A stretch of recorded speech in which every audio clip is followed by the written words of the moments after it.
Hello children. Today we'll be starting with a new topic, relational databases. I am sending you this video on relational databases comprising of a few slides. You may note down all the notes from these slides in your notebooks. We will be discussing relational databases once you come back to school again. So what is a database? A database system is basically a computer-based record keeping system. A database can be defined as a collection of interrelated data stored together to serve multiple applications. Now you may ask me, why do we require a database when we already have files? We can store data in the form of files, but in the file processing system, there are certain limitations. Data will be repeated in such a system again and again. Why? Because we can have the same record written to the file again and again. If data is repeated in the system, it is called as data redundancy. Moreover, the same data may be written several times but not matching with each other. Data cannot be shared from files.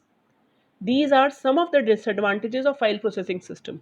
So for that we require databases. A DBMS refers to a software that stores, maintains and utilizes databases. Now there is a type of DBMS known as RDBMS. RDBMS is a relational database management system which uses tables to store data. Tables means in the row and column format. Each row in a relation is known as a tuple, whereas each column in a relation is known as an attribute.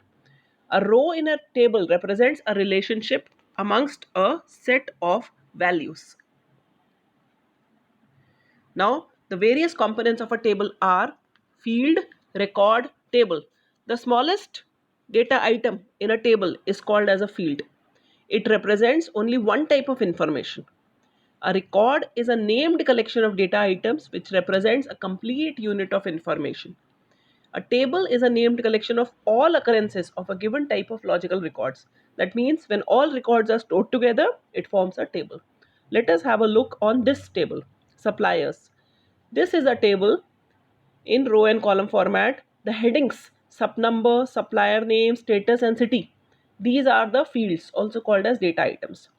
Now S1, Britannia, 10 and Delhi are the details of one record.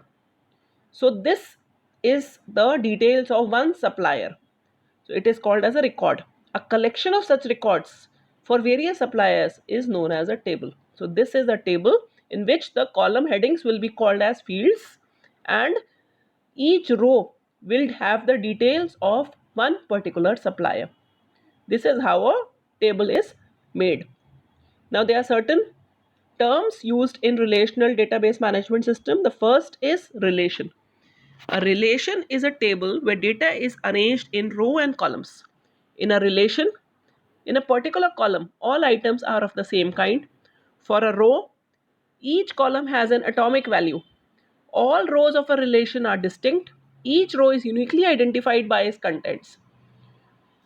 No order is maintained for rows in a relation. Any row can come ahead of the other row. You cannot say that row number 5 in row number 5 column number 2. You cannot say like this. All columns in a relation are assigned distinct names. Domain. A domain is a pool of values from which the actual values appearing in a given column are drawn. Tuple. The rows of relations are referred to as tuples. It rhymes with couples. Attributes. The columns of tables are referred to as attributes. Degree. The number of columns in a relation is called as its degree, whereas the number of rows in a relation is called as its cardinality. These are the basic terms used in a relation. We will continue learning about this in the next session. Thank you all.